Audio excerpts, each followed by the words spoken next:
A SWOT analysis is a snapshot in time, a picture of what your company looks like today, looking at the strengths, the weaknesses, and the external opportunities and threats that impact your business.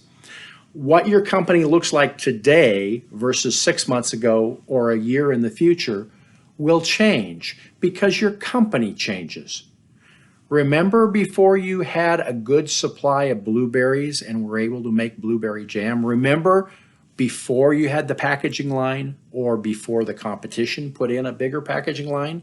Those things changed your business. So a SWOT analysis is the picture of where you're at today, knowing that it will change over time. A SWOT analysis is part of the planning continuum that starts with what's the vision for our company, what's our strategy for getting there, and what are the individual annual or quarterly objectives that we're working on. The SWOT analysis hovers over the top of that and says, are those things consistent? Are they internally aligned?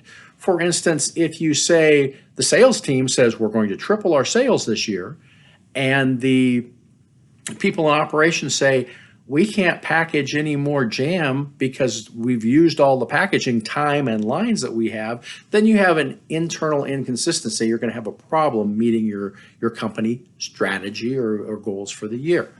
That's where a SWOT analysis is part of that planning process. In order to do that well, you need input from throughout the company, from the production floor right to your executive level. You need comments and suggestions from your customers and your suppliers because they all have a different point of view on how you compare to the competition and the industry as a whole. They're also aware of what those trends are in the industry. When you look at strengths and weaknesses, it's generally internally focused. How are we doing compared to the competition or the industry standard or our own internal benchmarks? It's important to remember two things. One, everyone thinks they have wonderful quality. Take that off the table until you have some external benchmark that the customers think that you have better quality than your competition.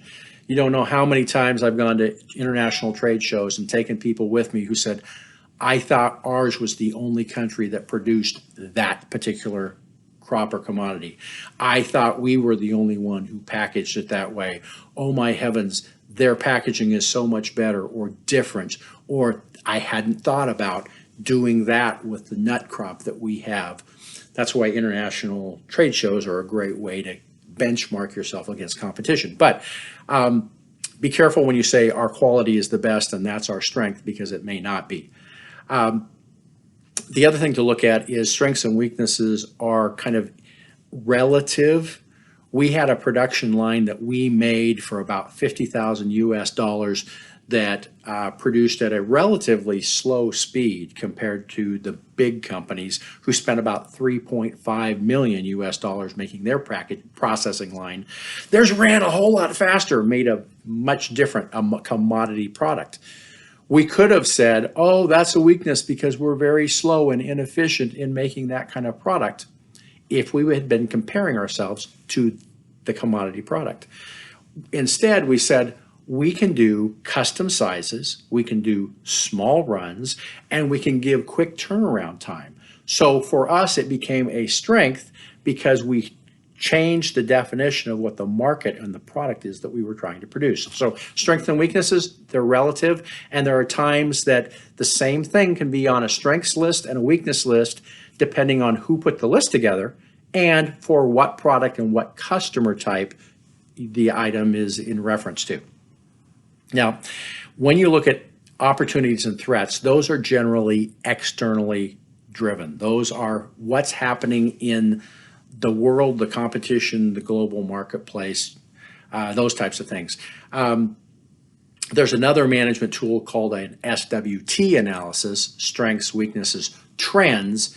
You can think of trends as a shorthand, another way of looking at what those opportunities and threats might be, because it is what's happening in the industry and the economy as a whole. Now, it may be something as simple as weather. The weather in Australia has an effect on the buyer in India that wants chickpeas because it's a threat if they can't get product in to meet their customers' demands. But it's an opportunity if you're a chickpea farmer in Ethiopia or in South Dakota of the US who may say, aha, the Indian market may be open to us this year. A threat may be something externally influenced. U.S. Importers have faced a lot of challenges due to changes in foreign policy, exchange rate, and tariff situations with China over the last couple of years. Those things change. Those exchange rates and government programs change over time. So that can be a threat or an opportunity that you have to be aware of at all times. COVID-19 is probably the best example of a global situation where opportunities and threats to individual companies came up out of nowhere when the pandemic hit. Markets closed, new opportunities came about. People started using video conferencing to communicate with customers, and that business took off. Whereas food supplies were interrupted because processing plants were not able to open because they couldn't get enough workers. Transportation slowed down. Those are the examples of opportunities and threats that require a business to look at itself right here, right now, and continue to evaluate where we're going as a company in the future. Now, it's important that you look at the business on a regular basis and evaluate yourself, because it's part of the planning process that will help you get better at what you're doing and fight off the competition so that you can continue to succeed as a business.